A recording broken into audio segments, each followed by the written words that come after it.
செய்வோம் என்று திருப்பாடல் 34:1 இவ்வாறாக கூறுகிறது. நாம் அவரை முழு இதயத்தோடு ஆராதிக்க போகிறோம், அவரை துதிக்க போகிறோம், அவருடைய பிரசன்னம் நம் மத்தியில் இறங்கி வரப்போகிறது. எனவே ஆண்டவர் எல்லோரும் ஒருமனப்பட்ட ஆவியோடு, ஆவியானவர் நம்மோடு இருக்கிறார், நம்முடைய அபிஷேகத்தை நடத்த போகிறார். இந்த நாள் முழுவதும் அவர் நம்மோடு இருந்து நம்மளை பாதுகாத்து வழிநடத்தி நம்முடைய எல்லா தீங்கினின்று விலக்கி அவர் பாதுகாக்க போகிறார். எனவே அன்பு கூறுவேன் என்று அருமையான பாடி இந்த வேளையிலே நாம் ஆண்டவர் என்னை ஆராதிப்போம். எல்லோரும் பாடசாலையிலே கையில் கொடுக்கப்பட்டிருக்கிற அந்த பாடசாலைகளை எடுத்து பாடலின் 16 ஆண்டவரை அவர் நம் மீது அன்பு கொண்டிருக்கிறார். யோவான் 3:16 வார்த்தையின்படி நம் ஒவ்வொருவரையும் ஆண்டவர் அன்பு செய்ய வேண்டிய இடத்தில் நாம் அழைத்திருக்கிறார். நாம் எந்த விதத்திலும் சோர்ந்து போகாதபடிக்கு ஆண்டவர் கொடுத்த அருமையான இந்த வாய்ப்பு இருக்காய், ஆண்டவர் நமக்கு கொடுத்த அருமையான இந்த வாய்ப்பு இருக்காய், நாம் ஆண்டவரை நாம் ஆராதிப்போம். வாய்ப்புள்ள போது அவரை தேடுங்கள், அவர் அன்பில் இருக்கும்போது அவர் நோக்கி மன்றாடுங்கள் என்று ஏசாயா வார்த்தையின்படி இந்த நாளில் நாம் ஆண்டவரை நாம் ஆராதிக்க வந்திருக்கிறோம், அவரை துதிக்க வந்திருக்கிறோம், அவரை நாம் பாட வந்திருக்கிறோம். அனைவரும் பாடல் தாளில் உள்ள பாடல்களை உற்சாகத்தோடு கூட நாம் அனைவரும் சேர்ந்து உற்சாகத்தோடு கூட பாடுவோம்.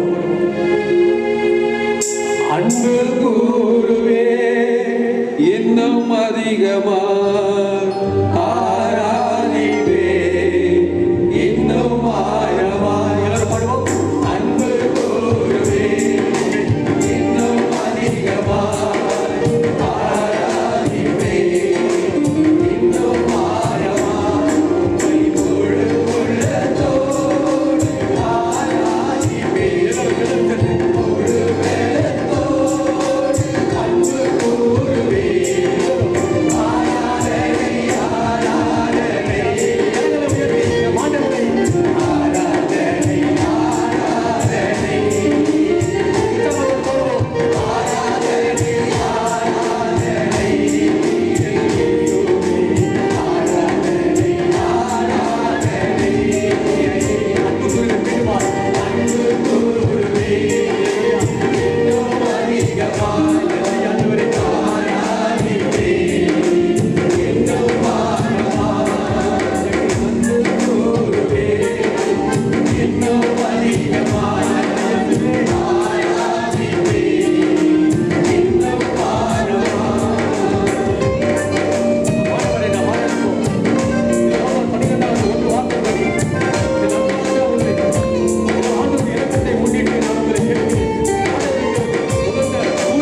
அவர் ஆரோக்கியம் பலம் போகிறார். ஏன்னா நன்மையான எல்லா கொடைகளும் அவரிடத்திலே இருக்கின்றன. இந்த நம்பிக்கையோடு இந்த பாடலை நாம் பாடுவோம். யெகோவா ரப்பா, யெகோவா ரப்பா, சுகம் தந்தீரே நன்றி ஐயா. யெகோவா ரப்பா, யெகோவா ரப்பா, சுகம் தந்தீரே நன்றி ஐயா. சுகம் தந்தீரே நன்றி ஐயா. முழு உள்ளத்தோடு ஆராதிப்பேன், முழு பலத்தோடு அன்பு கூறுவேன். ஆராதனை ஆராதனை இயேசுவே, ஆராதனை ஆராதனை நன்றி ஆண்டவரே. ஆராதனை ஆராதனை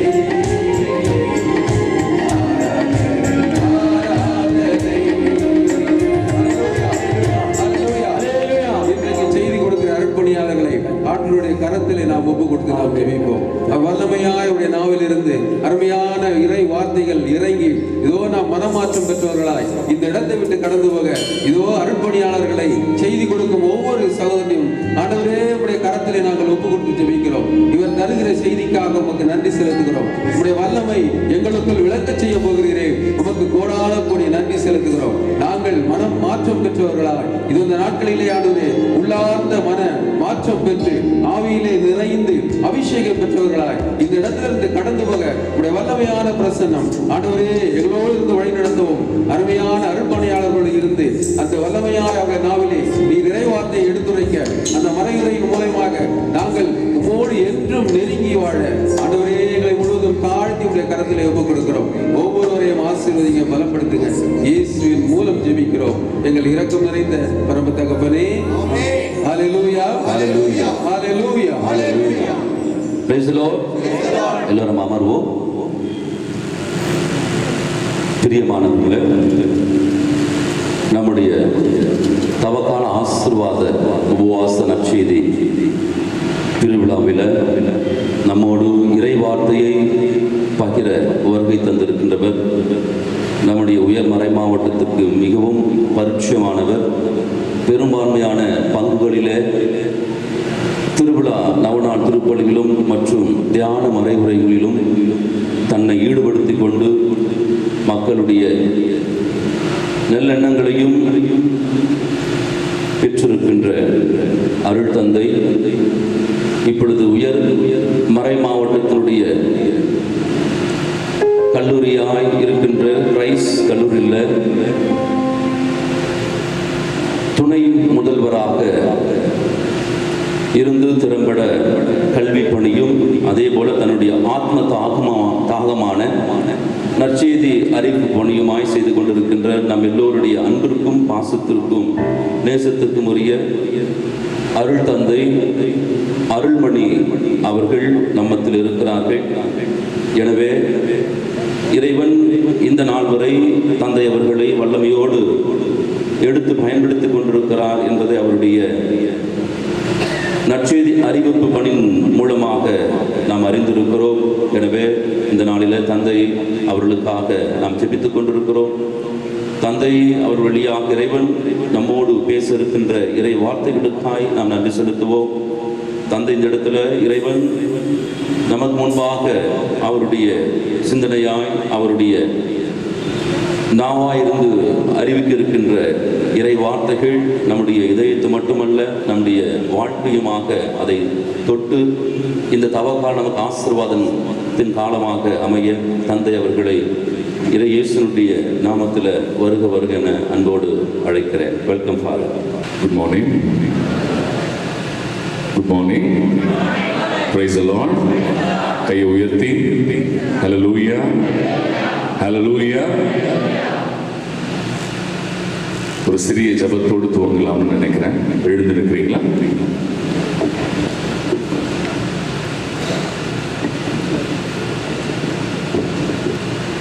ஜெபிக்கும் பொழுது கரங்களை உயர்த்தி ஜெபிப்போம். கண்களை மூடி இரு கரங்களை உயர்த்தி கரங்களை உயர்த்திக் கொள்ளுங்கள். கண்களை மூடிக்கொள்ளுங்கள். 1 தீமோத்தேயு 2வது அதிகாரம் 8வது வசனம். நீங்கள் ஜெபிக்கும் பொழுது உங்கள் கரங்கள் கரங்களை உயர்த்தி ஜெபியுங்கள். It is for realizing the consciousness of prayer. It is to remain in the consciousness of prayer. கடவுளுடைய அந்த ஜெப உணர்விலே நிலைத்து நிற்கும்படியாகத்தான் கரங்கள் உயர்த்தப்பட சொல்கின்றன. அதனால் கையை உயர்த்தி ஜெபிக்கிறது நல்லது. கையை உயர்த்தி ஜெபிக்கும் பொழுது கை வலிச்சா இன்னும் நல்லது. நான் ஜெபித்துக் கொண்டிருக்கிறேன் என்று அதன் பொருளாகும். என்னையே அறியாமல் என்னுடைய கரங்கள் கீழே தாழ்ந்து போகிறது என்றால் என்னுடைய ஜப உணர்வு குறைகிறது. என்னை அறியாமல் எனக்கு ஜபத்திலே உணர்வு குறைகிறது என்று பொருளாகும். அதனாலதான் அந்த காலத்துல கையை உயர்த்தி ஜபம் பண்ண சொன்னாங்க. கண்களை மூடி கரங்களை உயர்த்தி. எங்களை ஒவ்வொரு நாளும் பாதுகாத்து பராமரித்து வருகிற அன்பு இறைவா, இந்த ஆசீர்வாதமான தவக்கால தியானத்திற்காக நாங்கள் உமக்கு நன்றி செலுத்துகிறோம். நன்றி இயேசுவே, நன்றி ஆண்டவரே, எங்களை அழைத்து வந்தமைக்காக நன்றி, எங்களோடு பேசவிருப்பதற்காக நன்றி, உடைய கிருபையினால் எங்களை நிரப்புவிருப்பதற்காக நன்றி. அப்பா, நாங்கள் உம்முடைய பிள்ளைகள் என்கிற எண்ணத்தோடு தாகத்தோடு ஓடி வந்திருக்கிறோம். ஆண்டவரே, எங்களை நீர் பலப்படுத்தும். தலைமுறை கால் வரை நீர் எங்களை அபிஷேகம் செய்யும். எங்களுடைய பாவ கேடுகளில் இருந்து எங்களை விடுவித்தருளும். போலித்தனமான வாழ்வு, உமக்கு விரோதமான வாழ்வு, உம்முடைய வார்த்தைக்கு எதிரான ஒரு வாழ்வை நான் விட்டுவிட்டு இந்த தவ காலத்திலே இயேசுவே, நான் உம்மை பற்றி கொள்ளுகிற மகளாக வாழ நான் ஆசையோடு வந்திருக்கிறேன். அப்பா, என் குடும்பத்தையும் நான் ஒப்புக் கொடுக்கிறேன். இயேசுவே, என் குடும்பங்களை ஆசீர்வதியும். இயேசுவே, எங்கள் பிள்ளைகளை ஆசீர்வதியும். இயேசுவே, என் கணவனை, என் மனைவியை, எங்களுடைய எதிர்காலத்தை அனைத்தையும் நீர் ஆசீர்வதிப்பீராக, நீர் பொறுப்பெடுத்துக் கொள்வீராக.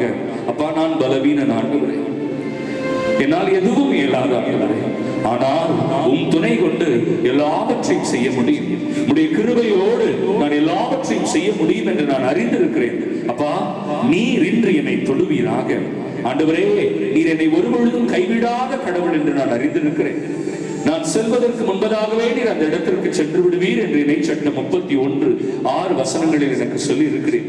உனக்கு முன்பதாக நான் அங்கு இருப்பேன், உன் வழியை நான் செம்மைப்படுத்துவேன் என்றெல்லாம் எங்களுக்கு சொல்லி இருக்கிறேன்.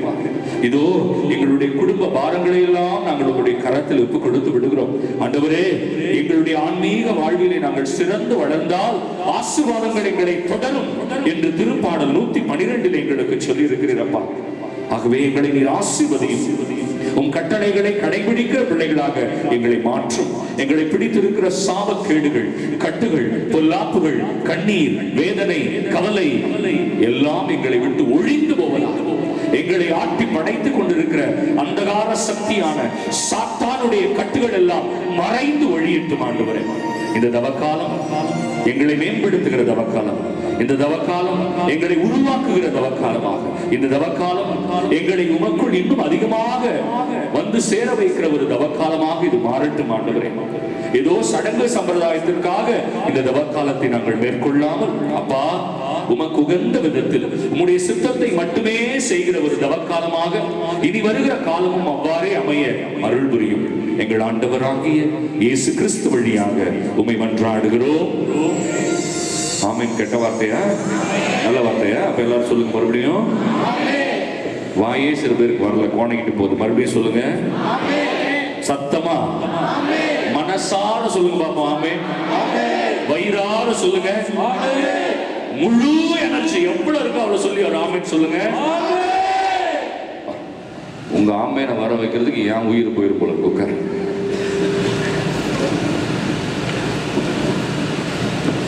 முதல் தலைப்பு கிறிஸ்தவ வாழ்வு என்கிற தலைப்பிலே நான் பேச போகிறேன். அதிலே குறிப்பாக பாவத்தை பற்றிய ஒரு சில செய்திகளை மட்டும் நான் சொல்வேன். 40 நிமிடங்கள் தான் கொடுக்கப்பட்டிருக்கிறது. ஆகவே எவ்வளவு சுருக்கமாக சொல்ல முடியுமோ அவ்வளவு சுருக்கமாக நான் சொல்லிவிட்டு செல்கிறேன்.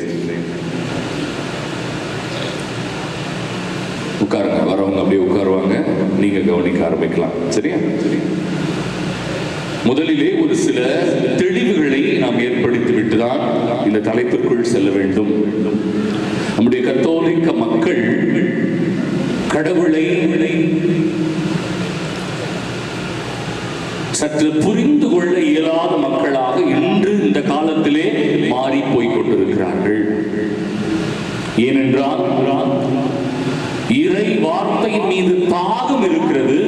ஆனால் இந்த இறை வார்த்தை எப்படி என்னுடைய அன்றாட வாழ்வாக்க முடியும் என்பதை பற்றிய அறிவும், இந்த இறை வார்த்தை எப்படி வாழ்வாக்க முடியும் என்பதை பற்றிய முயற்சியும் இன்றைய மக்களிடையே இல்லை. இங்க இருக்கிற எல்லாருக்குமே ஓரளவுக்கு பைபிள் வசனங்கள் தெரியும். இங்க இருக்கிற எல்லாருக்குமே இயேசு கிறிஸ்து விரும்புகிற காரியம் எது என்று தெரியும் இல்லையா? இங்க இருக்கிற எல்லாருக்குமே எது பாவம் எது பாவம் இல்லை என்கிற அறிவும் இருக்கிறது.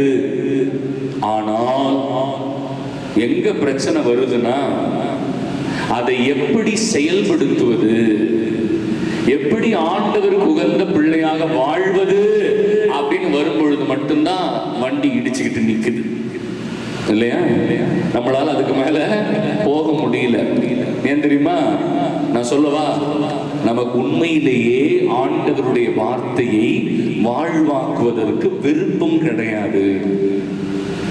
உண்மையிலேயே ஆண்டவருடைய வார்த்தையை வாழ்வாக்குவதற்கு நமக்கு விருப்பம் கிடையாது.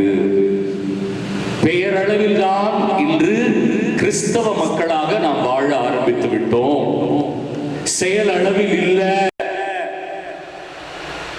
அதனாலதான் பவுலடிகளாருடைய வார்த்தையோடு இந்த செய்தியை நான் துவங்கலாம்னு நினைக்கிறேன். எபேசியர் 4வது அதிகாரம் 1வது வசனம். யாராவது ஒருத்தர் எபேசியர் 4:1. யாராவது ஒருத்தர் யார் எந்திரிச்சது? வாமா, அப்படி வாமா. நீங்க உங்களுக்கு இன்னொரு மைக் கொடுக்க சொல்றேன். உங்களுக்கு ஒரு மைக் கொடுங்க. எந்திரிச்சு வாசிக்கிறவங்களுக்கு ஒரு மைக் கொடுங்க. Very good, thank you. எபேசியர் 4:1வது வசனம். பவுலடிகளார் இயேசு கிறிஸ்துவை நம்பிய மக்களை பார்த்து தான் இந்த வார்த்தையை சொல்றாரு. நம்பாதவங்களை பார்த்து சொல்லல, விசுவாசம் உள்ளவங்களை பார்த்து இந்த வார்த்தையை சொல்றாரு. எபேசியர் 4:1வது வசனம். அம்மா வாசிங்க. என்னம்மா நீ உன் கையில மைக்கு கொடுத்தும் வாசிக்க மாட்டேங்கிறேன். ஐயா இருங்க, அவங்க வாசிக்கிறோம். ஆண்டவர் பொருட்டு கைதியாக இருக்கும் நான் உங்களை கெஞ்சி கேட்கிறேன். Very good, very good. எப்படி எவ்வளவு அழகா போட்டு பாருங்க. ஆண்டவர் பொருட்டு கைதியாக இருக்கும் நான் உங்களை கெஞ்சி கேட்கிறேன். எல்லாம் இங்க இருக்கிறீங்களா? இங்க இல்லாதவங்க எல்லாம் ஆமென்னு சொல்லுங்க. சில கப்ப உஷாரா எல்லாம் கையை தூக்கிட்டு ஒருத்தர் தலையை சொல்றாரு. ஐயோ மாத்தி சொல்லிட்டேன் நான். இங்க இருக்கிறவங்க எல்லாம் ஆமென்னு சொல்லுங்க. கவனிக்கிறீங்களா? ரொம்ப முக்கியமான பாயிண்ட். யாரை பார்த்து சொல்றாருன்னா, இயேசு மேல நம்பிக்கை இருக்கிறவங்களை பார்த்து இந்த விஷயத்தை சொல்றாரு. ஐயா மறுபடியும் வாசிங்க. ஆண்டவர் பொருட்டு கைதியாக இருக்கும் நான் உங்களை கெஞ்சி கேட்கிறேன். அந்த வார்த்தை ரொம்ப முக்கியம். அவர் சொல்றாரு, ஆண்டவர் பொருட்டு கைதியாக இருக்கும் நான் உங்களை கெஞ்சி கேட்கிறேன். நம்ம மூஞ்சிங்கள அவர் எப்படி கேட்கிறாரு? கெஞ்சி கேட்கிறாரு. அவருக்கு தலையெழுத்த பாருங்க. நம்ம கொஞ்சம் கேட்டாலே வேலை செய்ய மாட்டோம். அவர் எப்படி கேட்கிறாரு? கெஞ்சி கேட்கிறாரு. நம்மளெல்லாம் பார்த்து அவர் கெஞ்சுறாரு. உங்களை நான் கெஞ்சி கேட்கிறேன். ஆங்கில விவிலியத்தில் எப்படி தெரியுமா இருக்கு? ஐ பெக் ஆஃப் யூ. எப்படி இருக்கு? ஐ பெக் ஆஃப் யூ. நான் உங்ககிட்ட பிச்சை கேட்கிறேன். நான் உங்ககிட்ட எதுக்குங்க அவர் நம்ம கிட்ட பிச்சை கேட்கிறாரு? அதான் அடுத்த வசனம், அருமையான வசனம். வாசிங்க. நீங்கள் பெற்றுக்கொண்ட அழைப்புக்கு ஏற்ப நீங்கள் பெற்றுக்கொண்ட அழைப்புக்கு ஏற்ப வாழுங்கள். என்ன வார்த்தைங்க! நீங்க என்ன அழைப்பு பெற்றுக்கொண்டீர்களோ அந்த அழைப்புக்கு ஏற்ப வாழுங்கள். அவ்வளவுதான். அவர் வேற எதையும் நம்மகிட்ட கெஞ்சல, நம்ம எதையும் நம்ம கிட்ட பிச்சை எடுக்கல அவரு இல்லையா? பவுல் கேட்கிறாரு, உங்களுக்கு ஏற்கனவே ஒரு அழைப்பு கொடுக்கப்பட்டிருக்கிறது மகனே மகளே, அந்த அழைப்புக்கு ஏத்த மாதிரி தயவு செய்து வாழுங்க. அந்த அழைப்புக்கு ஏற்ற மாதிரி தயவு செய்து வாழுங்க. கிறிஸ்தவராக நாம் வாழ அழைக்கப்பட்டிருக்கிறோம். இந்த கிறிஸ்தவ வாழ்வு என்னும் அழைப்புக்கு ஏற்ப வாழுங்கன்னு கேட்கிறார். வேற ஒன்றும் அவர் நம்மளை பார்த்து கேட்கல இல்லையா? போய் செங்கல் தூக்கிட்டு வா, கல்லு தூக்கிட்டு வா, மண்ணு தூக்கிட்டு வா, சிமெண்ட் முட்டை தூக்கிட்டு வான்னு ஆண்டவர் கேட்கவே இல்லை. பவுலடிகளார் ஆண்டவருடைய வார்த்தையாக அதை சொல்லவில்லை. என்ன சொல்றாரு? உங்களுக்கு என்ன அழைப்பு கிடைச்சிருக்கோ அதுக்கேற்ற மாதிரி வாழுங்க போதும். இது எப்படி வாழணும் அப்படிங்கறதா இன்னைக்கு நம்ம பேச போறோம். அவ்வளவுதான் ஐயா. அதுக்கப்புறம் சில விஷயங்கள் இருக்கு, அதை பிறகு பார்ப்போம். எப்படி இந்த அழைப்புக்கு ஏற்ற நம்ம வாழ்றது. நான் முன்னாடி போறதுக்கு முன்னாடி கத்தோலிக்க மக்களுக்கு ஒரு சில தெளிவுகள் அடிப்படையாக தேவை. இயேசு கிறிஸ்து தான் இறைவார்த்தை. இதை நான் எல்லா இடங்களிலும் ஆணித்தரமா சொல்லியிருக்கிறேன் இல்லையா? இயேசு கிறிஸ்து தான் இறைவார்த்தை. இறைவார்த்தை தான் இயேசு கிறிஸ்து. இது எல்லாருக்கும் தெரிந்த உண்மையாக இருக்கணும், குழப்பிக்க கூடாது இல்லையா? இயேசு என் மீட்பர், இயேசு என் ரட்சகர், இயேசு என்னை மன்னிப்பவர், இயேசு என் தலைவர், இயேசு என் நண்பர், இயேசு என் பக்கத்து வீட்டுக்காரர், என்ன வேணாலும் சொல்லி தொலை. ஆனா பைபிள்ல என்ன போட்டிருக்கு? இயேசுதான் இறைவார்த்தை. இறைவார்த்தை தான் இயேசு கிறிஸ்து.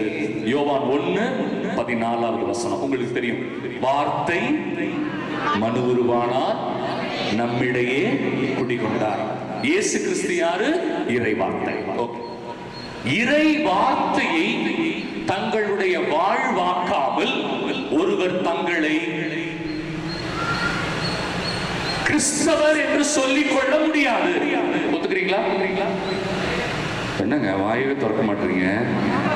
காலையில உங்களுக்கு கொஞ்சம் ட்ரைனிங் பத்தலையா?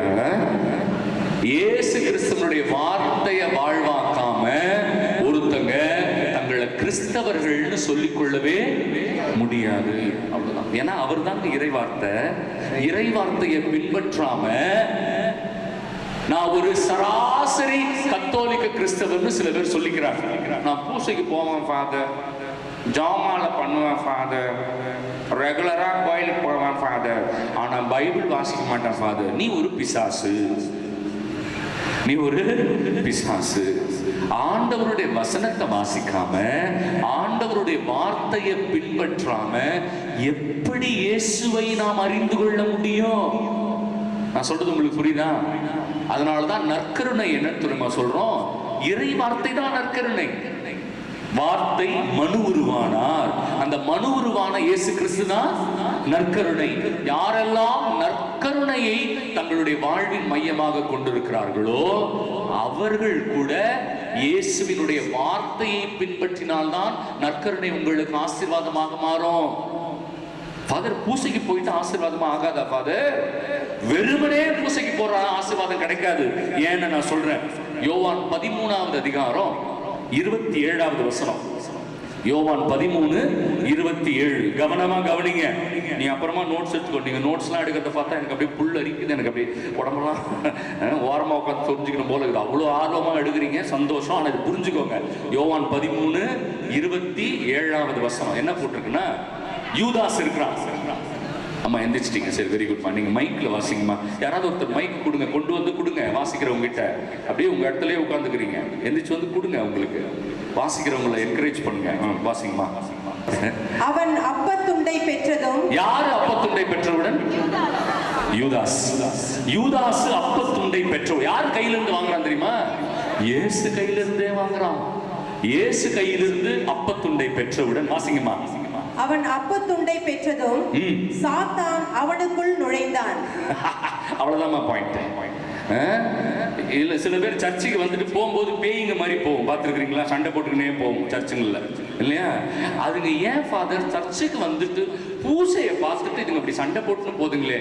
ஒன்றும் இல்லைங்க, அதுக்குள்ள யாரு போயிட்டா? சந்தோஷம் சொல்லுங்க. அவ்வளவுதான் பாயிண்ட். அப்பத்துண்டை வாங்கினதுக்கு அப்புறம் கூட யார் உள்ள போவா? ஏன் தெரியுமா சாத்தான் உள்ள போனா? உள்ள ஆண்டவருக்கு உகந்த ஒரு மனசு அவனிடம் இல்லை. யாருக்கிட்ட ஆண்டவருக்கு உகந்த மனசு இல்லையோ அவன் திருப்பலியில் பங்கெடுத்தால் கூட அவனுக்குள்ள யாரு போவா? வாயை திறந்து சொல்லுங்க, இல்ல இறங்கி வருவேன். சாத்தான் போவான். அப்ப திருப்பலியில் பங்கெடுக்கிறதுனால கிடையாது இல்லையா? ஜெபமால ஜெபிக்கிறதுனால மட்டும் கிடையாது. ஒருவன் ஆண்டவருக்கு உகந்த வாழ்க்கையை வாழ்ந்தாதான் அபிஷேகம் கிடைக்கும். சில பேர் வந்துடுறாங்க இன்னைக்கு, சில பாஸ்டருங்க கிளம்பி இருக்கிறாங்க, சில கேத்தலிக் ஃபாதர்ஸ் கிளம்பி இருக்கிறாங்க.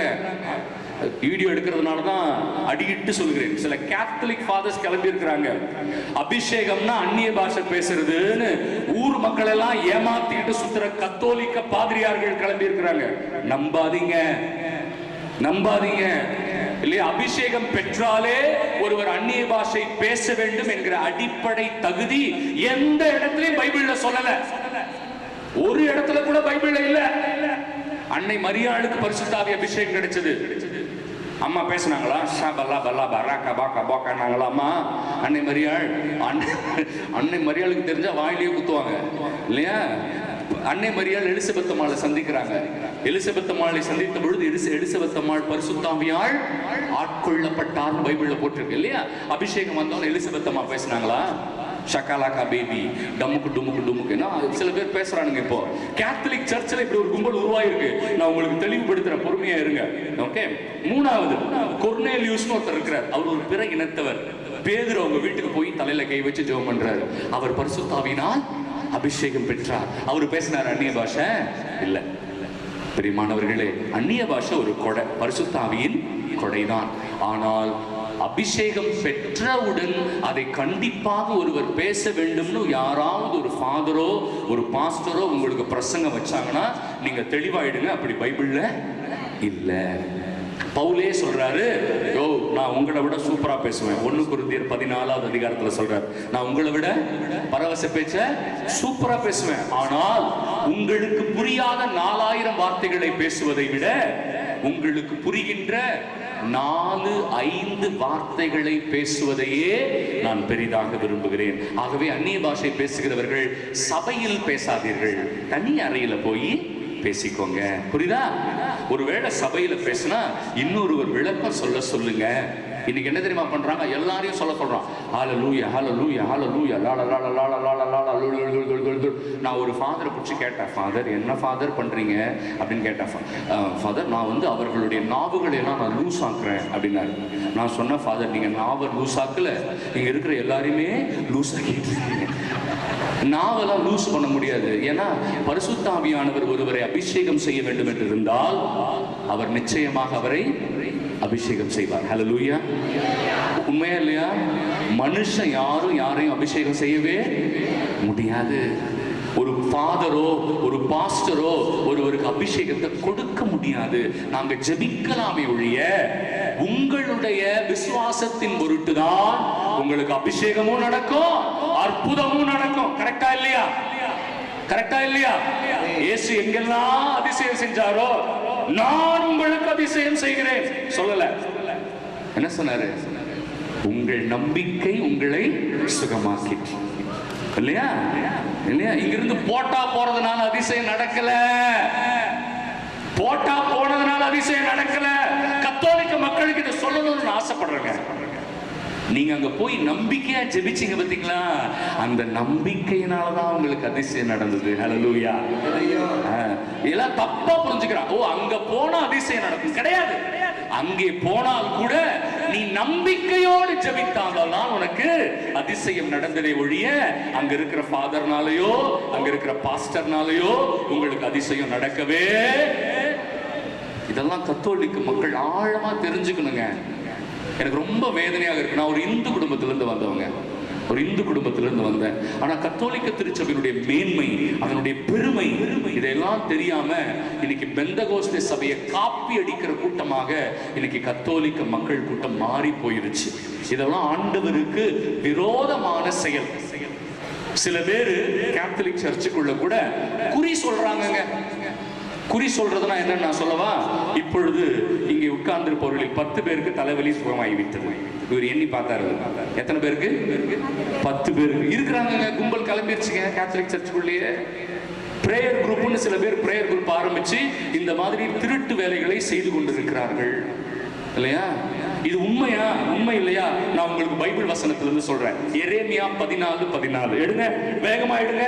எரேமியா 14:14 சீக்கிரம் எடுங்க. நீங்க இந்த மாதிரி கும்பலை நம்பி போயிடாதீங்க. ஆண்டவருடைய வசனத்தை வீட்டுல நீங்க வாழ்ந்தாவே உங்களுக்கு அபிஷேகம். ஆண்டவருடைய வசனத்தை உங்க குடும்பத்துல நீங்க கடைபிடிச்சாவே அபிஷேகம். அந்த இடத்துக்கு போனா தான் அபிஷேகம் கிடைக்கும் ஃபாதர் அப்படின்னு யாராவது உங்களை கூப்பிட்டாங்கன்னா தயவு செய்து போகாதீங்க. நான் சொல்றது புரியுதா? எரேமியா 14:14 வாசிமா. மைக் கொடுங்கப்பா. உங்களுக்கு மாத்தி மாத்தி கொடுங்க மைக். ஒரே ஆளுக்கு கொடுக்காதீங்க, நிறைய பேர் வாசிக்கிறதுக்கு வாய்ப்பு கிடைக்கட்டும் இல்லையா? எரேமியா 14:14. ஐயா உட்காருங்க, குறிச்சு வச்சுக்கோங்க, ரொம்ப ரொம்ப முக்கியமானது. இதற்கு பிறகு நான் பாவத்திற்குள் செல்கிறேன். இன்னும் எவ்வளவு நேரம் ஃபாதர் இருக்கு எனக்கு? 20 மினிட்ஸா? சரி, பாருங்க எவ்வளவு கம்மியா இருக்கு. நம்மளால நிறைய விஷயம் உங்களுக்கு சொல்ல முடியாது, இருந்தாலும் பரவாயில்ல. சொல்லுங்கம்மா. ஆண்டவர் என்னிடம் கூறியது. ஆண்டவர் என்னிடம் கூறியது என் பெயரால். என் பெயரால். அதான் வார்த்தை. அந்த வார்த்தை ரொம்ப முக்கியம். சில பேர் ஆண்டவர் இயேசு கிறிஸ்துவின் பெயராலேயே பொய் சொல்றாங்க. என் பெயரால். இறைவாக்கினர் பொய்யை உரைக்கின்றார்கள். என் பெயரால் அவர்கள் இறைவாக்கு என்னும் பொய்யை உரைக்கிறார்கள். புரியுதா? கருப்பு சட்டை போட்டு வந்தவனுக்கு இன்னைக்கு கண்ணு வலி சரியாயிடுச்சு, கேன்சர் குணமாயிடுச்சு. வேணாங்க. ஒருவேளை அங்க அதிசயம் நடந்திருந்தா அதிசயம் நடந்தவர் ஆண்டவருக்கு நன்றி சொல்லட்டும். அதிசயம் இவ்வாறு நடந்திருக்கிறது என்று நீ பொய் உரைக்காதே. அப்படி யாராவது பொய் உரைத்தால் அவர்கள் கடவுளுக்கு கணக்கு கொடுக்க வேண்டியவர்கள். ஆண்டவர் சொல்றாரு, என் பெயரால் அவர்கள் பொய் உரைக்கிறார்கள். வாசிங்கம்மா. நான் அவர்களை அனுப்பவில்லை. என்ன அழகான வார்த்தை பாத்தீங்களா? என் பெயரால தான் அவங்க உங்ககிட்ட பேசுறாங்க, ஆனால் அவர்களை நான் அனுப்பவே இல்லை. வாசிங்கம்மா. அவர்களுக்கு கட்டளையிடவில்லை. அவர்களுக்கு நான் கட்டளையிடவே இல்லை. அப்புறம் அவர்களோடு பேசவும் இல்லை. ஆண்டவர் என்னோடு பேசினார் எப்படின்றாங்க. எப்படி சொல்றாங்க? ஆண்டவர் என்னோடு பேசினாரு. ஜபத்துல பேசினார்னா மனசுக்குள்ள வச்சுக்கோ. எங்கேயாவது அன்னை மரியாள் கபிரியேல் தேவதூதர் காட்சி கொடுத்த உடனே ஊரெல்லாம் போய் கபிரியேல் தேவதூதரை கூட பேசினாரு, கபிரியேல் தேவதூதரை கூட பேசினாருன்னு எங்கேயாவது ஒரு இடத்துல அம்மா வெளியில சொன்னாங்களா? யாராவது ஒருத்தர் கை தூக்கி சொல்லுங்க பார்ப்போம். என்னங்க, ஒரு இடத்துல கூட இல்லங்க, அவங்க பேசல. எலிசபெத் அம்மாள் கிட்ட கூட சொல்லல. அவங்க வீட்டுக்கு போனாங்க. பரிசுத்தாவிதான் அதை உணர்த்தினாரே ஒழிய அன்னை மரியாள் தனக்கு கிடைத்த காட்சியை தம்பட்டம் அடிக்கவில்லை. அப்ப அபிஷேகம் பெற்றவர்கள் யாருமே தம்பட்டம் அடிக்க மாட்டார்கள். அபிஷேகம் பெற்றவர்கள் யாருமே தம்பட்டம் அடிக்க மாட்டார்கள். ஒருவர் தம்பட்டம் அடிக்கிறார் என்றால் அவர்கிட்ட என்ன இல்ல? என்ன இல்ல? அபிஷேகம் இல்ல. ஹல்லேலூயா சொல்லுங்க எல்லாரும். சூப்பர் இல்லையா? எப்படி தங்கிட்ட அபிஷேகம் இருக்கு ஃபாதர், ஃபாதர் என்கிட்ட அபிஷேகம் இருக்கு அப்படின்னு யார் சொல்ல மாட்டா? யார் சொல்ல மாட்டாங்க? அபிஷேகம் இருக்கிறவங்க சொல்ல மாட்டாங்க. நான் சொல்றது உங்களுக்கு புரியுதா? Okay, very good. வாசிங்க. அவர்கள் உங்களுக்கு இறைவாக்காக உரைப்பவை. அவர்கள் உங்களுக்கு இறைவாக்காக உரைப்பவை பொய்யான காட்சிகள். பொய்யான காட்சிகள். அவங்க பொய்யா காட்சி கண்டு மக்கள் கிட்ட சொல்றாங்க. தங்களுடைய பெருமைக்காக சொல்கிறார்கள். வாசிங்க. பயனற்ற குறிக்கூறல். பயனற்ற குறிக்கூறல். அப்புறம் வஞ்சக எண்ணங்கள். வஞ்சக எண்ணங்கள். வஞ்சக எண்ணம் சொந்த கற்பனைகள். சொந்த கற்பனைகள். பிரியமானவர்களே, காட்சி ஒருவருக்கு உண்மையிலேயே கிடைச்சதுன்னா என்ன பண்ணணும் தெரியுமா? தானியேல் சொல்றாரு, அதை குறித்து நீங்கள் ஜெபிக்க வேண்டும். ஒருத்தர் காட்சி கிடைச்சதுன்னா என்ன பண்ணணுமா? காட்சியை குறித்து உட்காருங்கம்மா. காட்சியை குறித்து நான் இந்த மாதிரி ஒரு நிறைய வசனங்கள் சொல்லுவேன் இல்லையா? தயவு செய்து கத்தோலிக்க மக்களே, எது உண்மையான ஆசீர்வாதம்னு நீங்க தெரிஞ்சுக்கணும். அதனாலதான் ஒரு சின்ன குறிப்பாகத்தான் அதை சொன்னேன். இதை பற்றி நிறைய ஆழமா விவிலியத்துல ஆண்டவர் நமக்கு தெளிவான விளக்கங்களை கொடுத்திருக்கிறார். ஒருவர் சூனியம் வைக்கிறதுனால ஒரு குடும்பம் கெட்டு போகாது. மந்திரம் பண்றதுனால ஒரு குடும்பம் கெட்டு போகாது இல்லையா? எப்ப என் குடும்பத்துக்கு யாரோ மந்திரம் பண்ணிட்டாங்கன்னு யாராவது சொல்லுவாங்க. சில பாஸ்டர்கள் சொல்லிக் கொண்டிருக்கிறார்கள், சில கேத்தலிக் ஃபாதர்கள் சொல்லிக் கொண்டிருக்கிறார்கள். தவறான கருத்து. பைபிள் அப்படி இல்லவே இல்லை. ஒருத்தன் மந்திரம் பண்ணிட்டான், ஒருத்தன் எனக்கு ஏவி விட்டுட்டான் அப்படின்லாம் இல்லை. ஆண்டவர் சொல்கிறாரு, உன்னுடைய ஒழுக்கமான வாழ்வை பொறுத்துதான் உனக்கு ஆசீர்வாதமும் சாபமும். ஹல்லேலூயா. சந்தோஷமா சொல்லி தொலைங்களேன். ஹல்லேலூயா. இல்லையா? எப்ப ஆசீர்வாதம் ஒருத்தருக்கு கிடைக்கும்? எரேமியா 5:25. நான் எல்லா இடத்துலயும் இதை சொல்றேன். எரேமியா 5:25 எடுத்துக்கோங்க. எரேமியா 5:25 எடுத்துக்கிட்டீங்களா? நல்ல கவனமாக கவனிங்க. உங்கள் குற்றங்கள் இவற்றையெல்லாம் தடுத்தன.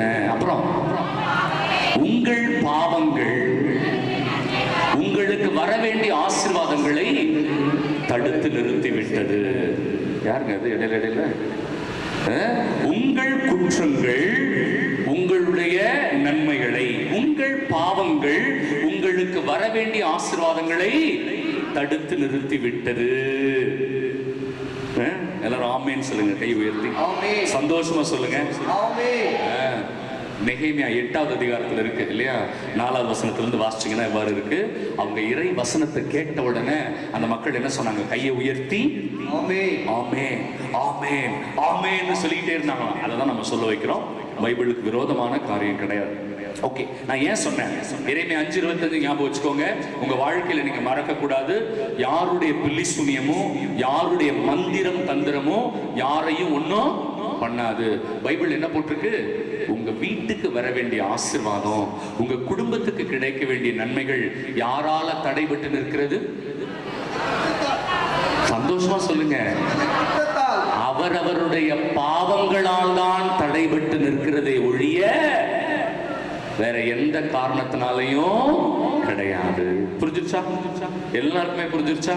அப்ப கிறிஸ்தவ வாழ்வை ஒருவர் நன்றாக வாழ்ந்தாலே அவருக்கு என்ன கிடைக்கும்?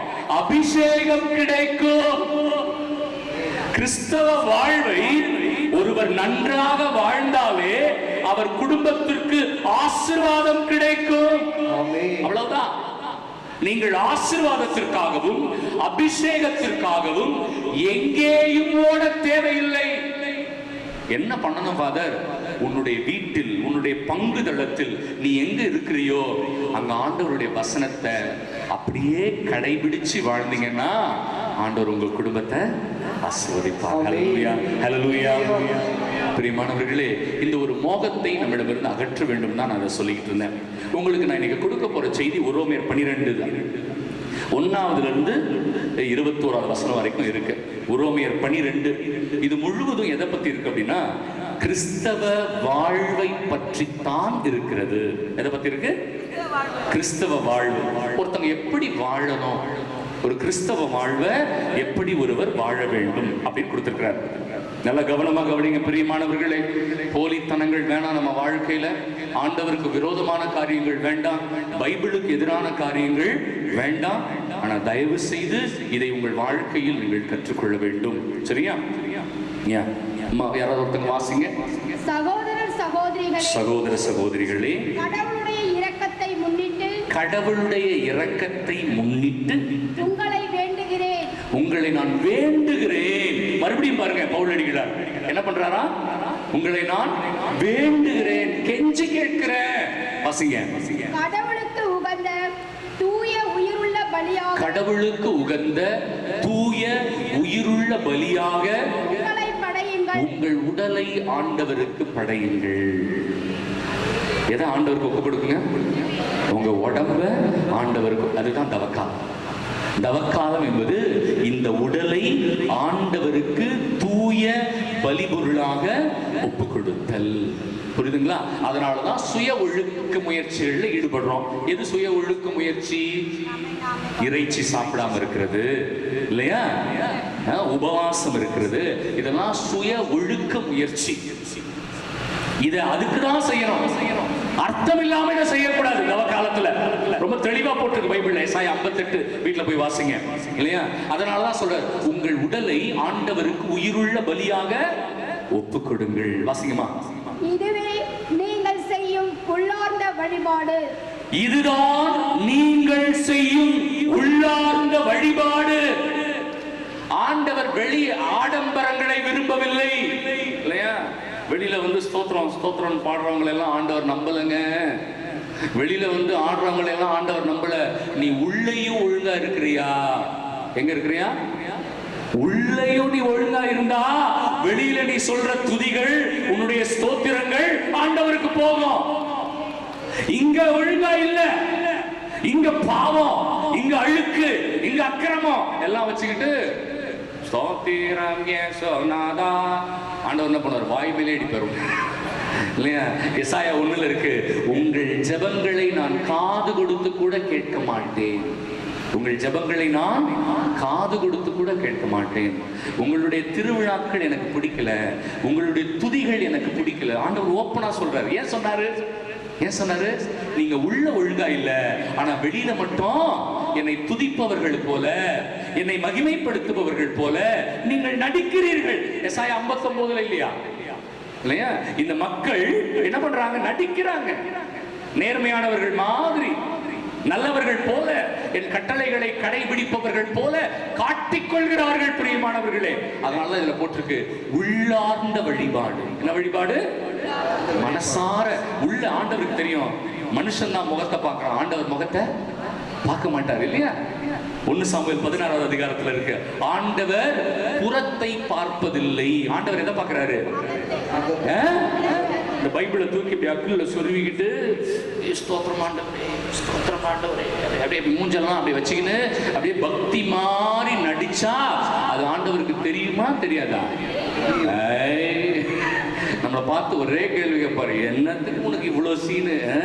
உன்னை பத்தி எனக்கு தெரியாதா? நீ உள்ள எப்படின்னு எனக்கு தெரியாதா? ஆண்டவர் சொல்லுவாரா சொல்ல மாட்டாரா? ஆனா அது என்ன, வெளியில மட்டும் அப்படியே டான்ஸ் ஆடி அல்லேலூயா அல்லேலூயா அந்த டான்ஸ், இந்த சீன் எல்லாம் ஆண்டவருக்கு நல்லாவே தெரியுங்க. அதனால சொல்றாரு, உள்ளார்ந்த வழிபாடு தான் ஆண்டவருக்கு விருப்பமானது. அதற்கு பிறகுதான் வெளி அடையாளம். புரியுதுங்களா? வெளியில பாட்டு பாடுறது, ஜெபிக்கிறது, துதிக்கிறது, இவையெல்லாம் வெளியில அப்புறமா தான் வருமே ஒழிய உள்ள சுத்தமா இருக்கணும். யூதாசு அந்த திருவிருந்துல பங்கெடுத்த பொழுது அவனுக்கு உள்ள இயேசு மேல துரோக எண்ணம். கரெக்டுங்களா? உள்ள ஆண்டவருடைய வசனத்தை அவன் பின்பற்றல, மனசுக்குள்ள இயேசுனுடைய வார்த்தையை அவன் ஏத்துக்கவே இல்லை. அதனாலதான் அவனுக்குள் சென்ற அப்பத்துண்டு அவனுக்குள்ள என்ன அனுப்பிச்சு? சாத்தானை அனுப்பியது. பிரியமானவர்களே, உள்ள சுத்தமா இருந்தாதான் கிறிஸ்தவர்களுடைய வழிபாடு, கிறிஸ்தவர்களுடைய ஆராதனை, கிறிஸ்தவர்களுடைய துதி ஆண்டவருக்கு போய் செல்லும். ஹல்லேலூயா, ஹல்லேலூயா. அதனாலதான் நிறைய இந்த நற்கருணை பணியாளர்கள் இவங்களெல்லாம் நான் தயார் செய்யும் போது சொல்லியிருக்கிறேன், தயவு செய்து சும்மா வெளிக்கு மட்டும் நான் பிரசங்கம் வைக்கிற மாதிரி காட்டிக்காதீங்க, இல்லை வெளியில மட்டும் நான் நல்லா இருக்கிற மாதிரி காட்டிக்காதீங்க. எங்க நல்லா இருக்கணும்? எங்க நல்லா இருக்கணும்? உள்ள நல்லா இருக்கணும். அம்மா தொடர்ந்து வாசிங்க. இந்த உலகத்தின் போக்கின்படி ஒழுகாதீர்கள். இந்த உலகத்தின் போக்கின்படி ஒழுகாதீர்கள். இந்த உலகம் என்ன சொல்லி தருதோ அதை கேட்காத. இந்த உலகம் ஜாதின்னு சொல்லுதா, பின்பற்றாத. ஜாதிய பின்பற்றாத, இல்லையா? ஜாதிய வீட்டுல பின்பற்றிட்டு கோயில்ல வந்து அவர் அபிஷேகம் பெற்றவராம், ஜெபம் பண்றாரு. என்னங்க அக்கிரமணியா இது? ஜாதிங்கிறது பிரிவினை எண்ணம் இல்லையா? ஒரு மனுஷனை இந்த ஊர்ல, இந்த நாட்டுல மட்டும்தானே இந்த அக்கிரமம் அசிங்கம் இருக்கு. நீ வீட்டுல ஜாதியை பின்பற்றுகிறாய், ஆனால் நான் கடவுளுடைய பிள்ளை என்று எப்படி உன்னால் சொல்ல முடியும்? எனக்கு தெரியலையே. உலகத்தில் இருக்கிற மூட நம்பிக்கைகளை எல்லாம் பின்பற்றுகிறீங்க. நல்ல நேரம் கெட்ட நேரம் பின்பற்றுகிறாய் நீ. அதுக்கப்புறம் முகூர்த்த நாள் பின்பற்றுகிறாய் நீ. அசிங்கமா இல்லையா? நீ இந்த உலகம் சொல்றதையெல்லாம் கேட்டுட்டு நான் கடவுளுடைய பிள்ளை எப்படி சொல்ல முடியும் உங்களால? வெட்கப்பட வேண்டியது அல்லவா? அதனாலதான் சொல்றேன், இவர்கள் கிறிஸ்தவர்களாக இருக்க முடியாது. நீங்க உலகத்தின்படி வாழாதீங்க. வாசிங்கம்மா, வாசிங்கம்மா. மாறாக உங்கள் உள்ளம் புதுப்பிக்க பெற்று மாற்றம் அடைவதாக. பாத்தீங்களா? உங்கள் உள்ளம் புதுப்பிக்க பெற்று மாற்றம் அடைவதாக. மாற்றம் அடைவதாக. ஹல்லேலூயா சொல்லுங்க எல்லாரும். இந்த தவக்கால தியானமே அதை நோக்கி தாங்க. நாங்கள் 4 குருக்களும் சேர்ந்த பொழுது நாங்கள் யோசிச்ச ஒரே ஒரு விஷயம், இந்த தவக்காலம் ஒரு மனமாற்றத்திற்கு நம்ம இட்டு செல்லுகிற தவக்காலமாக இருக்கணும். இல்லையா? இல்லையா? இங்க வந்துட்டு நீங்க திரும்ப போகும்போது வெறுங்கையா நீங்க போகக்கூடாது. இல்லையா? நீங்க வந்து ஆண்டவருடைய கிருபையை பெற்றுக்கொண்டு போகணும். நான் இன்னொரு பொய் சொல்ல மாட்டேன், இங்க வந்ததுனாலேயே உங்களுக்கு அபிஷேகம் கிடைக்கும் இல்லைங்க. என்னால் அதை போய் சொல்ல முடியாது. என்னுடைய வாழ்க்கையின் பொருட்டு தான் ஆண்டவர் என்னை அபிஷேகம் செய்வார். ஹல்லேலூயா, ஹல்லேலூயா. இல்லையா? அதனாலதான் ஒரு ஜெப கூட்டத்துக்கு போறதுனால ஒருத்தங்களுக்கு அபிஷேகம் கிடைக்காது. ஆண்டவருடைய வசனத்தை உள்ளத்தில் ஏற்றுக்கொண்டு பாவ அறிக்கை செய்து ஆண்டவருக்கு உகந்த வாழ்க்கை வாழுகிற பிள்ளைகளை ஆண்டவர் அபிஷேகம் செய்கிறார். இல்லைங்களா? இதெல்லாம் இன்னைக்கு தவறான குழப்பங்களை மக்கள் மத்தியிலே விதைத்து கொண்டிருக்கிற நிறைய ஜபக்குழுக்கள், நிறைய பேர் இன்னைக்கு வந்துட்டாங்க. அதனால கத்தோலிக்க மக்கள் விசுவாசத்தில் ஆழமா இருக்கணும், இறை வார்த்தையில் ஆழமா இருக்கணும், நம்பிக்கையில் ஆழமா இருக்கணும். நம்மளை யாரும் ஷேக் பண்ண முடியாது. அம்மா வாசிங்க தொடர்ந்து. அப்போது கடவுளின் திருவுளம் எது என தேர்ந்து தெளிவீர்கள். அப்பதாங்க உங்களுக்கு கடவுளுடைய சித்தம் எதுன்னு தெரியும். உலகத்தின்படி வாழாம, இல்லையா, உங்களுடைய அழைப்புக்கேற்ப உங்க உடம்ப ஆண்டவருக்கு ஒப்பு கொடுத்து வாழ்ந்தீங்கன்னா தான் உங்களுக்கு என்ன தெரியும், எது ஆண்டவருடைய சித்தம், எது ஆண்டவருக்கு சித்தம் அல்லாதது என்பதை நீங்கள் அறிந்து கொள்ள முடியும். இல்லனா நீங்கள் எளிதாக ஏமாற்றப்பட்டு விடுவீர்கள், உங்களை எளிதாக ஏமாற்றி விடுவார்கள். 2 கொரிந்தியர் 11வது அதிகாரம் 4வது வசனத்துல இருக்கு. 2 கொரிந்தியர் 11:4வது வசனத்துல இருக்கு.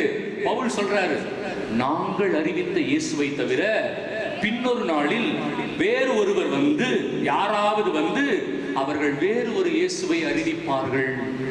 டூப்ளிகேட் இயேசு. பின்னொரு நாளில் நாங்கள் அறிவித்த பரிசுத்த ஆவியை பற்றி அறிவிக்காமல் வேறு ஒருவர் வந்து உங்களுக்கு வேற ஒரு பரிசுத்த ஆவியை பற்றி உங்களிடம் பேசுவார்கள். புரியுதுங்களா? நாங்கள் அறிவித்த நற்செய்தியை தவிர அவர்கள் வேறு ஒரு நற்செய்தியை கொண்டு வந்து உங்களை ஏமாற்றுவார்கள். பைபிள் என்ன தெரியுமா போட்டிருக்கு? நீங்கள் அவர்களை எளிதாக ஏற்றுக்கொள்வீர்கள். நீங்கள் அவர்களை எளிதாக ஏற்றுக்கொள்வீர்கள். புரியுதுங்களா? அவங்க பின்னாடி நீங்க எளிதா போயிடுவீங்க. அவங்க சொல்றது ஆமான தலையாட்டிட்டு போயிடுவீங்க. இப்ப நான் சொல்லிக்கிட்டு இருக்கும் போதே நிறைய பேருக்கு பைபிள் வசனம் உள்ள போகாது. ஏன் தெரியுமா? பிசாசு உட்கார்ந்துருக்கும் உள்ள, தான் நினைப்பதுதான் கரெக்ட்னு உள்ள உட்கார்ந்து சொல்லிக்கிட்டு இருக்கோம் இல்லையா? ஆண்டவருடைய வசனம் உள்ள போனோம். அதனாலதான் நான் மறுபடியும் சொல்றேன். வாசிங்க. எது நல்லது, எது உகந்தது, எது நல்லது, எது உகந்தது, எது நிறைவானது, எது நிறைவானது என்பதும் உங்களுக்கு தெளிவாக தெரியும். Very good. அதுக்கு அப்புறம் தான் உங்களுக்கு தெரியும், அது வரைக்கும் தெரியாது. நீங்க உலக போக்கில் வாழ்ந்தீங்கன்னா, இந்த உலகம் சொல்ற மாதிரி இந்த ஜாதி, நேரம், காலம், சகுனம், இல்ல குறி சொல்றது, இதையெல்லாம் நம்பி நீங்க வாழ்ந்தீங்கன்னா உங்களுக்கு ஆண்டவருடைய சித்தம் உங்களுக்கு தெரியவே தெரியாது. அதான் பாவம். பாவம் உடனே எல்லாரும் வேற எதையும் யோசிக்கிறீங்க. ஆண்டவரை விட்டுட்டு உலகம் சொல்வது போல வாழ்வது. வாசிங்கம்மா. இறையருள் பெற்றவன் என்னும் முறையில் உங்களுள் ஒவ்வொருவருக்கும் நான் கூறுவது, உங்களுள் எவரும் தம்மை குறித்து மட்டுமீறி மதிப்பு கொள்ளலாகாது. ரொம்ப சிம்பிள். யாரும் அவங்கள வந்து ரொம்ப சூப்பர், நான் தான் உலகத்திலேயே நல்லவன் அப்படின்னு நினைச்சுக்காத. அதனால தான் நான் சொன்னேன், எப்பவுமே நீங்க யாரை மட்டுமே நம்புங்க, அது போதும். நீங்க மனுஷங்களை நம்ப வேண்டாம், ஃபாதர்களை நம்ப வேண்டாம், பாஸ்டர்களை நம்ப வேண்டாம். நீங்க யாரை நம்பினாவே போதும், இறை வார்த்தையை நம்புங்க, இறை வார்த்தையை தேடுங்க, அது உங்களுக்கு பதில் கொடுக்கும். எரேமியா 33:3 இருக்கு இல்லையா? நீ என்னிடம் மன்றாடு, நான் உனக்கு செவி சாய்ப்பேன், இந்த உலகம் அறிந்திராத காரியங்களை நான் உனக்கு வெளிப்படுத்துவேன். ஆண்டவர் சொல்லியிருக்கிறார் இல்லையா? உலகம் அறிந்திராத காரியங்களை நான் உனக்கு வெளிப்படுத்துவேன். யாரும் சொல்லிக் கொடுக்க வேண்டாம், நானே உனக்கு வெளிப்படுத்துவேன் மகனே மகளே. ஆனா நீ நான் சொல்வது போல செய்ய வேண்டும். நம்ம வாசிங்க. அவர் அவருக்கு கடவுள் வரையறுத்து கொடுத்த நம்பிக்கையின் அளவுக்கேற்ப ஒவ்வொருவரும் தம்மை மதித்துக் கொள்ளட்டும். ஓகே, அவரவருக்கு ஒரு சின்ன மரியாதை ஆண்டவர் கொடுத்திருக்கிறாரு. நீங்க உங்களை மதிச்சுக்கோங்க.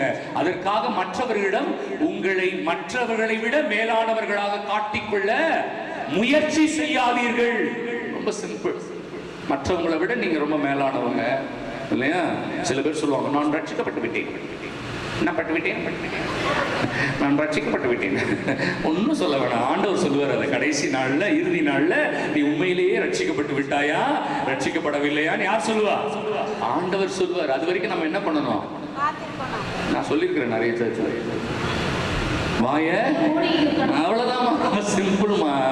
நான் சொல்லல, பைபிள்ல போட்டிருக்கு இல்லையா? நீங்க வாயை மூடிட்டு இருந்தாவே போதும். ஆண்டவர் சொல்லுவார் கடைசி நாள்ல, மகனே நீ ரட்சிக்கப்பட்டு விட்டாய், நீ ரட்சிக்கப்படவில்லை, நரகத்துக்கு போ அப்படின்னு ஆண்டவரே சொல்லுவாரு இல்லையா? அது வரைக்கும் நம்ம காத்திருக்கணும். புனித பியோ 5 காயத்தை வாங்கின புனித பியோ சாவறதுக்கு முந்தின நாள் வரைக்கும் தன்னை ஒரு பாவி என்று சொன்னார். தன்னை என்னன்னு சொன்னாரு? பாவி என்று சொன்னார். பார்த்தீங்களா புனிதர்களுடைய மனநிலைய? கடைசி நேரம் வரைக்கும் அவர்கள் தங்களை பாவி என்று சொல்கிறார்கள். ஆனால் இப்ப இருக்கிறவங்க நான் அபிஷேகம் பெற்றுவிட்டேன். என்ன சொல்றாங்க? நான் அபிஷேகம் பெற்றுவிட்டேன். சொல்லக்கூடாதுங்க அப்படி. பெருமை வேணாங்க இல்லையா? தம்பட்டம் வேண்டாங்க. அம்மா வாசிங்கம்மா. ஒரே உடலில் நமக்கு உறுப்புகள் பல உள்ள, அந்த உறுப்புகள் எல்லாம் ஒரே செயலை செய்வதில்லை. வாசிங்கம்மா. அது போலவே நாம் பலராய் இருந்தாலும் கிறிஸ்துவோடு இணைந்திருப்பதால் ஒரே உடலாய் இருக்கிறோம்.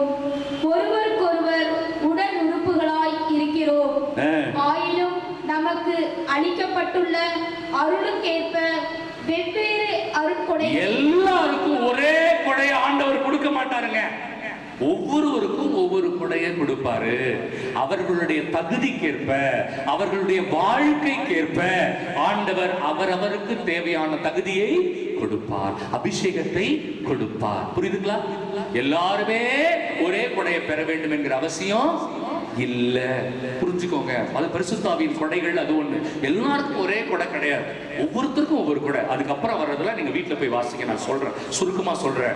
எப்படி இருக்கணும்னு போட்டிருக்கு தெரியுமா? முதல்ல அடுத்தவர்களை உங்களை விட மேலானவர்களாக கருதுங்கள். எப்படி போட்டிருக்கு?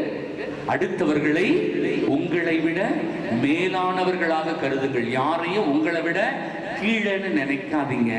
சில பேருக்கு ஒரு பழக்கம் இருக்கு இல்லையா? நான் கொஞ்சம் பெட்டர் ஃபாதர், அந்த பொம்பளை மாதிரி இல்லை ஃபாதர், அந்த ஆள் மாதிரி கிடையாது ஃபாதர், நான் கொஞ்சம் பெட்டர் அப்படின்னு சில பேர் சொல்லுவாங்க. அதுவே பாவம், அதுவே பாவம். நான் பெட்டர்னு நினைக்கவே கூடாது. அது மட்டும் இல்ல, அதுல போட்டிருக்கு, ரொம்ப ஆழமா போட்டிருக்கு, நீங்கள் உங்கள் எதிரியை குறித்து கவலைப்படாதீங்க, அவர்களை தவறா பேசாதீங்க. ரொம்ப ரொம்ப முக்கியமானது.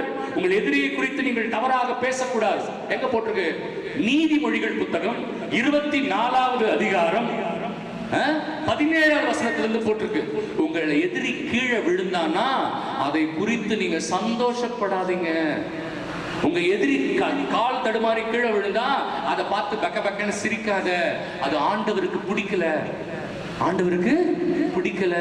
உன் எதிரியை குறித்து வன்மம் வைத்திருக்காதே, அவனை ஆசீர்வாதம் செய், அவனுக்காக ஜெபம் செய். இன்னைக்கு இருக்கிற பாவ சூழ்நிலைகளை நம்ம பார்த்தோம்னா போலித்தனங்கள் பின்னாடி போறோம், நம்மளையே நம்ம உயர்வாக கருதுகிறோம் இல்லையா? தப்பான அபிஷேகத்தின் பின்னால செல்கிறோம். 4வது, அடுத்தவர்களை குறை பேசுகிற கிறிஸ்தவர்களாக மாறி போய்விட்டோம். ஃபாதர் என்ன ஃபாதர் பண்ணணும், என்ன ஃபாதர் பண்ணா இதிலிருந்து வெளில வர முடியும்? பிரியமானவர்களே, எனக்கு பெரிய சொல்யூஷன்லாம் கிடையாது. ரொம்ப ரொம்ப சின்ன சொல்யூஷன் தான் உங்களுக்கு கொடுக்க போறேன். இறை வார்த்தை தான் எல்லாவற்றுக்கும் அடிப்படை. சொல்லுங்க எல்லாரும் ஆமென் சொல்லுங்க. இறை வார்த்தை தான் எல்லாவற்றுக்கும் அடிப்படை. அந்த எசேக்கியேல் 37வது அதிகாரத்துல பார்த்திருப்பீங்கல்ல, உலர்ந்த எலும்புகளின் பள்ளத்தாக்கு. அங்க எலும்பெல்லாம் காஞ்சி போய் கிடக்குதுல்ல, அந்த எலும்புகளுக்குள்ள உயிர் வருமானு யாவே கடவுள் எசேக்கியேலை பார்த்து கேட்கிறார். அப்ப எசேக்கியேல் உஷார், அவருக்கு வராதுன்னு தெரியும். ஆனா ஆண்டவர் மேல உள்ள ஒரு பயத்தினால சொல்றாரு, ஆண்டவரே உமக்கே தெரியுமே, ஆண்டவரே உமக்கே தெரியுமேன்னு உஷாரா பதில் சொல்லிடுறாரு. சொன்ன உடனே ஆண்டவர் சொல்றாரு, உன் மனது எனக்கு புரிகிறது எசேக்கியேல், இந்த எலும்புகளுக்கு உயிர் வராதுன்னு நீ நினைக்கிற, ஆனா உயிர் வரும். நீ என்ன தெரியுமா பண்ணு, அந்த எலும்புகளுக்கு இறை வார்த்தையை எடுத்து சொல். ஹல்லேலூயா சொல்லுங்க. சொன்ன உடனே எலும்புகளுக்கு எல்லாம் நரம்பு, சத, தோல் எல்லாம் வந்துருச்சு. ஆனா செத்த பிணங்களாக கிடக்குறாங்க. மறுபடியும் கேட்கிறாரு, ஆண்டவரே எல்லாம் நீங்க சொன்ன மாதிரி வந்துருச்சு, ஆனா உயிர் இல்லையா ஆண்டவரே? அப்ப ஆண்டவர் சொன்னாரு, மறுபடியும் இறை வார்த்தையை உரை. என்ன சொன்னாரு? இந்த உடம்பு நல்லா இருக்கணும்னாலும் இறை வார்த்தை, அபிஷேகம் பெற வேண்டும் என்றாலும் இறை வார்த்தை. இறை வார்த்தையை பின்பற்றவில்லை என்றால் அதுதான் பாவம். இறை வார்த்தையை பற்றி கொண்டால் உங்களுக்கு அபிஷேகம்.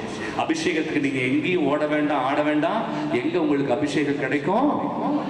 உங்க வீட்டிலேயே கிடைக்கும். நீங்க ஒழுங்கா ஆண்டவருடைய வசனத்தை பின்பற்றி வாழ்ந்தீர்கள் என்றால் ஆண்டவர் உங்களை அபிஷேகம் செய்வார். ஹல்லேலூயா, ஹல்லேலூயா. எழுந்து நிற்போமா எல்லாரும்? எல்லாரும் கண்களை மூடி, எல்லாரும் கண்களை மூடி கரங்களை உயர்த்தி என்னோடு இணைந்து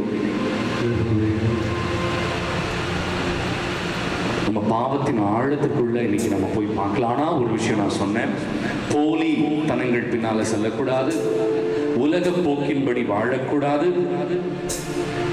இறை வார்த்தையை ஏற்றுக்கொள்ளணும். இறை வார்த்தையை கைவிட்டு விட்டா அதுதான் பாவம். பிசாசு உள்ள எப்ப போடுவான்? என் உள்ள எல்லா அசிங்கமும் இருந்துச்சுன்னா திருப்பலியை அட்டன் பண்ணா கூட பிசாசு உள்ள வருவான். பைபிள் வசனம் இருக்கு, யோவான் 13:27 இருக்கு இல்லையா? ஆண்டவருடைய அபிஷேகம் உங்களுக்கு கிடைக்கணும்னா நீங்க போலித்தனங்கள் பின்னாடி போக வேண்டாம். வீட்டில் உட்கார்ந்து ஆண்டவருடைய வசனங்களை வாசிங்க, ஜெபிங்க, அதன்படி வாழுங்க, உங்களுக்கு அபிஷேகம் கிடைக்கும் இல்லையா? இதுதான் சுருக்கமாக நான் உங்களுக்கு சொன்ன செய்தி. கண்களை மூடி ஆண்டவர்கிட்ட ஜெபிப்போம். எங்கள் அன்பு இறைவா, நன்றி ஆண்டவரே, எங்களோடு பேசியதற்காக நன்றி. நன்றி செலுத்துகிறோம். பாவம் என்றால் என்ன என்பதை எங்களுக்கு உணர்த்தினர் ஆண்டவரே.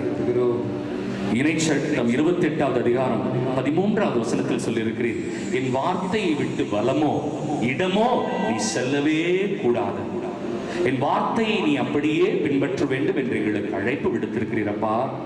அந்த வார்த்தையை நாங்கள் பின்பற்றாததனால் நாங்கள் பல பாவ காரியங்களில் ஈடுபட்டு கொண்டிருக்கிறோம். உம் வசனத்தினுடைய அர்த்தம் புரியாததால் நாங்கள் போலிகள் பின்னால் சென்று கொண்டிருக்கிறோம். ஆண்டவரே, உம் வார்த்தை அறிந்து கொள்ளும் கிருபையை, உம் வார்த்தை அறிந்து கொள்ளும் ஞானத்தை எங்கள் ஒவ்வொருவருக்கும் தாரும் அப்பா. ஆண்டவரே, உடைய வசனத்தை நாங்கள் பின்பற்றுகிற ஒரு வாழ்வை எங்களுக்கு தாங்க ஆண்டவரே. புனித பவுலடிகளார் சொன்னது போல நாங்கள் பெற்றுக்கொண்ட அழைப்புக்கு ஏற்ப நாங்கள் வாழ தகப்பனே எங்களுக்கு கிருபை புரியுங்கள் ஆண்டவரே. ஆண்டவரே, எங்களுடைய கண்களிலும் எங்களுடைய செவிகளிலும் அசிங்கமான காரியங்கள், உலக காரியங்கள், தவறான நடத்தைகள் எங்களுக்குள் செல்லாதபடி எங்களுடைய உள்ளார்ந்த வழிபாடை நீர் விரும்புகிறீர் என்கிற உள்ளத்தோடு எங்களுடைய உள்ளத்தை நாங்கள் பரிசுத்தப்படுத்திக் கொள்ளும் காலமாக இந்த தவ காலத்தை நாங்கள் மாற்றி அமைத்துக் கொள்ள அருள் தாரும். எங்கள் ஆண்டவராகிய இயேசு கிறிஸ்து வழியாக உம்மை மன்றாடுகிறோம். ஆமென். சத்தமா வாயை திறந்து பத்தல மனசார சொல்லுங்க. Very good. ஆண்டவர் உங்களை நிறைவாக ஆசீர்வதிப்பார்.